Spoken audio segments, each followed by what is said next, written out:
Hi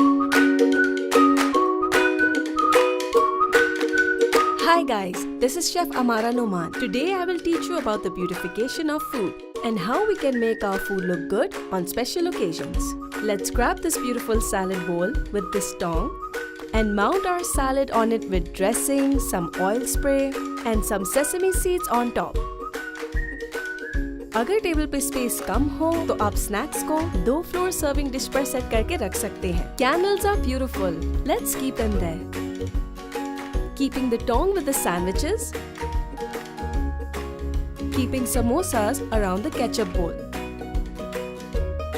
And detox water in a little transparent cooler. Biryani की side पर प्याज, टमाटर और हरा धनिया से गार्निश करें और इसी तरह से निहारी और कबाब को भी गार्निश करके अपने मेहमानों के सामने सर्व करें. There you go, a warm dawat with a beautiful table set up for your friends and family. Because all your efforts in cooking is worth to make this food look good.